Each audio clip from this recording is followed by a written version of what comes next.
Thanks for stopping by as we center ourselves again in the good news of Jesus Christ. This fall, we are exploring the theme of mercy, God's mercy for us, and how we are called to share God's mercy, to go and do likewise. This week, we particularly center ourselves around the theme of generosity. I begin by sharing these words from Walter Brueggemann. He writes in a poem, a prayer poem entitled "We Are Takers." You are the giver of all good things. All good things are sent from heaven above. Rain and sun, day and night, justice and righteousness, bread to the eater and seed to the sower, peace to the old, energy to the young, joy to the babes. We are takers.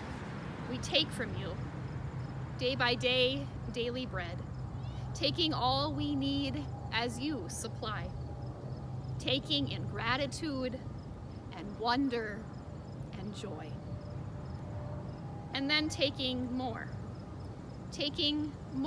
than we need, taking more than you give us, taking from our sisters and brothers, taking from the poor and the weak, taking because we are frightened and so greedy, taking because we are anxious and so fearful, taking because we are driven and so uncaring.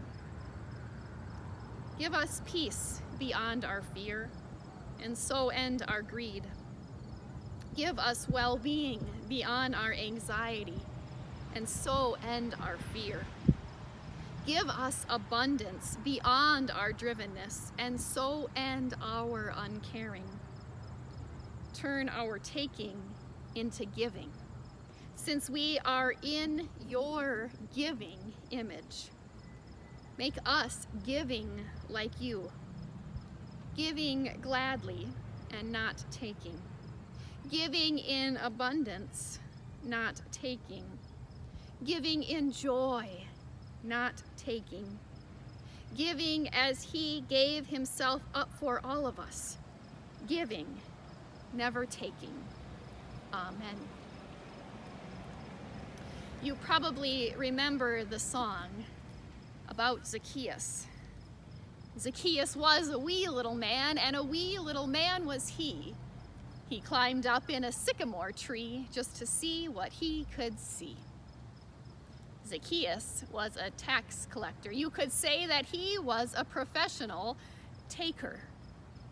The way it worked at the time is that tax collectors would collect money for the Roman, that ruling government, and as the way they got paid is they would charge a little extra taxes and keep it for themselves. That's how they got their wages.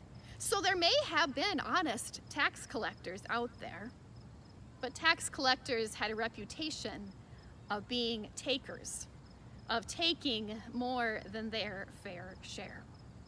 And so, as the song says, when Zacchaues learns that Jesus is coming to town, he wants to go and see him.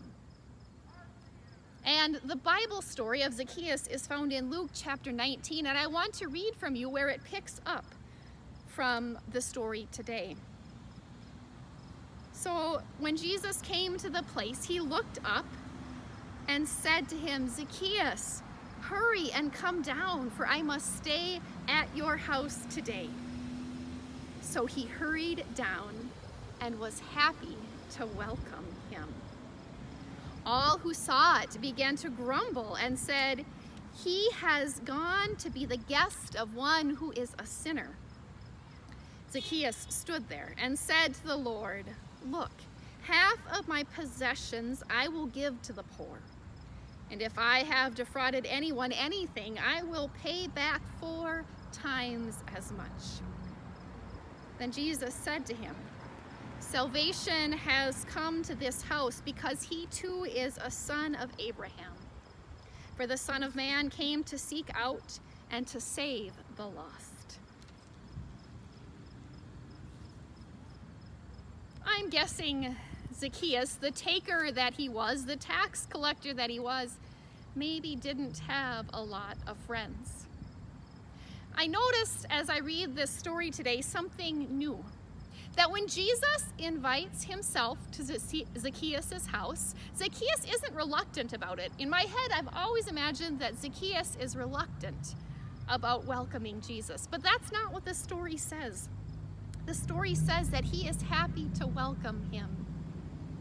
Zacchaeus, this guy who lived with the reputation of being a taker, a tax collector, is delighted to welcome Jesus into his home, is delighted to share a meal, to learn from this one who has promised life and abundance, to learn from this one who says that the weak and the humble shall be lifted up. The people around Zacchaeus, however, aren't so delighted. They grumble. They have put Zacchaeus in a box as a taker. They have come to hate him. But Jesus doesn't put Zacchaeus in that box. Jesus, the generous soul that he is, gets to know Zacchaeus for who Zacchaeus is on his own.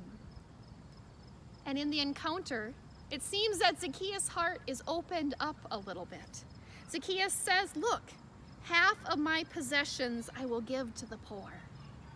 As he receives the generosity of Jesus, his heart is broken open and he moves from becoming a taker to becoming a giver, from sharing what he has for the sake of his neighbor. And then there's this part that makes me think that maybe Zacchaeus wasn't such a crook after all. He says, "If I have defrauded anyone of anything, I will pay back 4 times as much." That would be an incredible amount to give back if he had defrauded anyone. And I wonder, maybe he hasn't. Maybe Zacchaeus hasn't defrauded anyone of anything. Maybe people have just put him in that box as a taker without really coming to know who he is. Maybe. It makes me wonder, are there people that we put in a box because of race, because of gender identity, because of income, because of something we heard they might have done, that we don't actually get to know them, that we don't actually come to know who they really are, that we put them in a box? It's almost as if we take a relationship away that we might have with them without even giving it a chance. But Jesus teaches us otherwise. To open our hearts, to let our hearts be broken open by his, because he gives us generously what we need for this day. He reached out generously to Zacchaeus. And maybe in so doing, our hearts are open as well. That we might not be so much takers, but that we might be givers. Because we have first been loved, that we might give in response.